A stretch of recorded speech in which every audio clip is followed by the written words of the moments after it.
Hey, how's it going, everybody? Welcome back to another radio control journey. Now we got a pretty exciting unboxing today for you. It's the RGT RUNNER DT desert truck. Now I did not get the short course truck. I got the RUNNER DT. Both of them are solid rear axle, independent front suspension. I'm sure they just have different body and different tires. I like that it has metal gears in the axles. I like it has oil-filled shocks. The tires are extremely soft. Definitely comes with a lot of features. It's built incredibly well. So I'm super excited to get this thing out and see what it can do. They could have went cheap and made the ESC receiver combo, but the receiver is separate than the speed controller. So that lets us put easier upgrades on it. Maybe brushless motor, run 3S. This is the brushed version, by the way. So there's the different color schemes. So I got this because I figured once I put it on the rocks and do some crawling with it, we can really see what its capabilities are. And if it needs a bigger motor or a brushless system, we can go ahead and go with it. So I do like that it comes brushed or brushless. Now again, I do have the brush version. I'm not sure how much the brushless version was, and honestly I'm not sure how much this was. But it's saying it's ready to run, of course, battery included. Maybe they include a 2S LiPo if you get a brushless one. Pretty sure this is just a standard nickel metal. And then again with the metal gears, I like the heat sink around the motor already, the oil-filled shocks. So they really get us set up with a nice platform to put some upgrades on. Alright, you guys, without further ado, let's get this bad boy open. That way I can get the battery on the charger. Looking like if you do not have a brushless, it's coming with the 7.2 1100 milliamp hour. It shows a little picture of it right there. So, and it looks like it does have spider gears inside the diff. So the rear end is not going to be posi. It's going to be limited slip.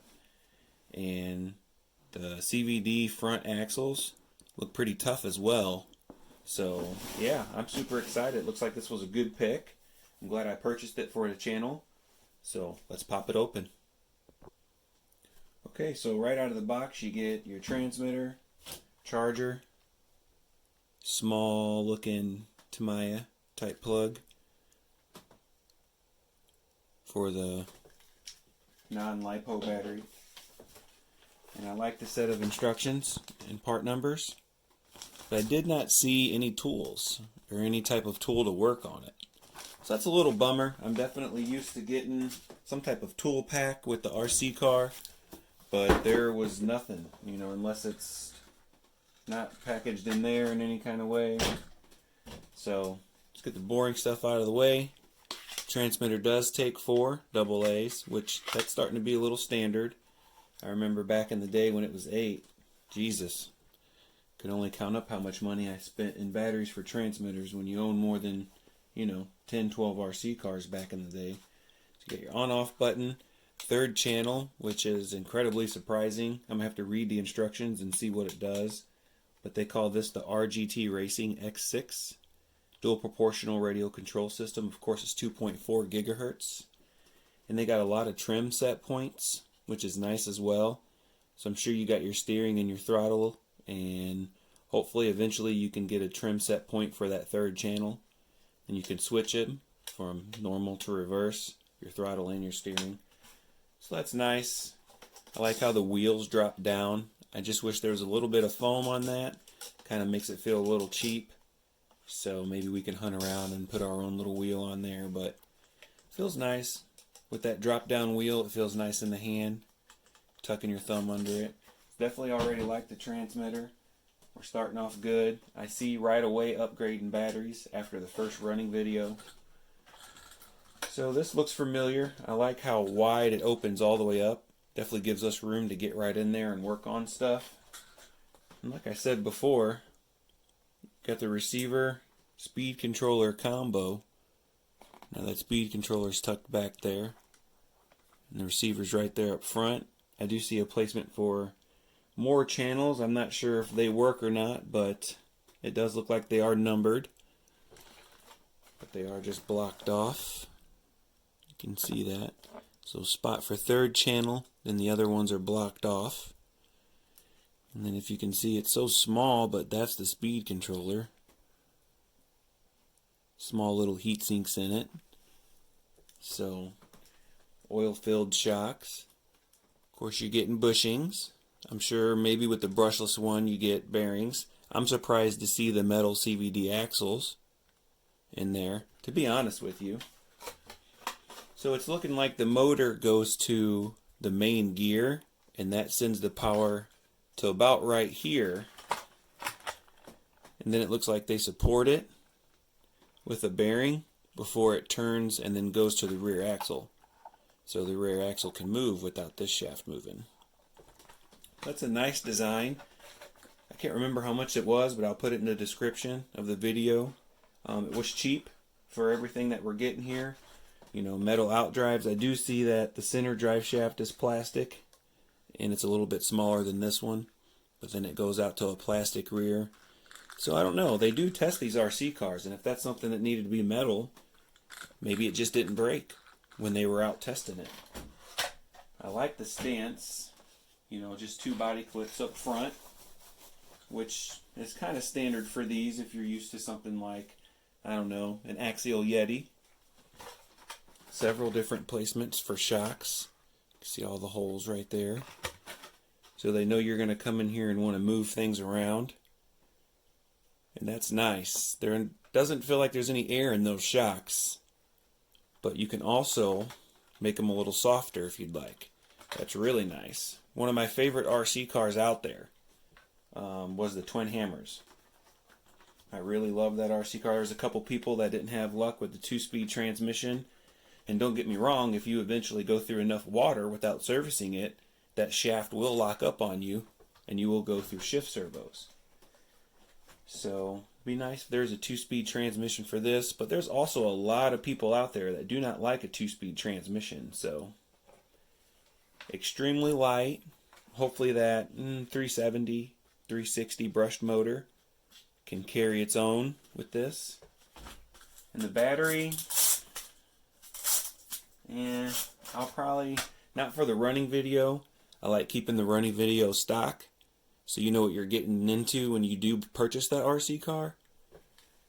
But I don't know, you guys. The tires are definitely stupid soft, like extremely soft. No foam. I mean, I'm worried that it's just going to keep pinching and wanting to rip off. They're so soft. So maybe it might be with the brushed motor a little bit more of a crawler. It's got decent ground clearance as well. I don't know. Tell me what you think in the comments. I definitely can't wait to throw this battery on the charger and see what it has to offer. So here you can see the center drive shaft I was talking about. That's plastic. From that gear to the bearing, it's just a little plastic Lego looking drive shaft. So hopefully the metal and everything else holds up well, but I see this getting a banana to it and maybe smacking the bottom of the chassis. If anybody's ever owned a Vetera V100 Camaro or any of those brushed on-road RC cars, that was the main problem with them if you upgraded them to brushless.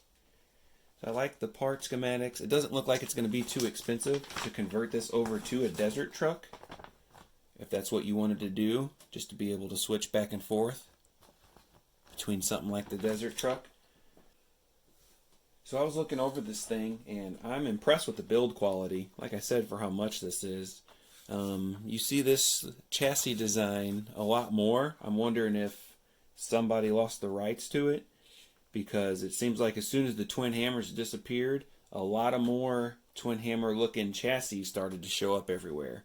And the first time I've ever seen this was on the Twin Hammers, you guys. So you got metal pins going through the A-arms. There is a screw going down through the drive shaft to lock it on. Not on the rear, but I'm wondering if that gear's press fitted onto it. Now this does look metal, but I'm pretty sure it's just painted plastic. And the rear end is also a 4-link. So one of the main flaws with one of the Twin Hammers designs was the steering. It had like a bar that slid in a locked groove, and after just getting sand and grit in it, it developed play, and you had a pretty good wiggle without even your servo moving. And this doesn't have that. This has somewhat of like a rack and pinion, like a slash 4x4. So definitely liking the build quality and the adjustability of everything. Tires are glued on, which is okay, because it looks like they got a pretty nice glue bead going all the way around it. I don't see any spots that are missing. So popping the shell off, you can see they do have the battery over the rear end, which is okay with me. You got a lot of weight sitting up here on front. Looks like your standard 1/12, 1/16 scale steering servo. And it does have a servo saver on it, so that's good. If you bump into something, you're not going to crash your servo right away. But yeah, the build quality is I'm incredibly impressed. The only thing I can really add to it is, bearings would have been nice. And, that's probably about it. For the price point, this is what you're going to get. And I don't know if there's a lot of lube or no lube, but after I do a running video, I will take it apart and check. I feel like that can be a little more mushy in there. Sometimes I throw Play-Doh in there. Sometimes I throw 500,000 weight oil. But yeah, that's depending on what you're going to do with yours. If you want it to be a racer, you might want it that open. But I see this hitting a lot of the rocks, kind of like my Twin Hammers and a couple of my other rigs I have built up. So tell me what you think. I like it. I'm impressed with RGT's products. I think they do an amazing job on the build quality. Every time they make a new rig, they upgrade it and they make it better. So I'm, 2 thumbs up, RGT. Keep it going. So thank you guys very much for watching. Look forward to the running video coming soon. And I'll catch you guys in another video.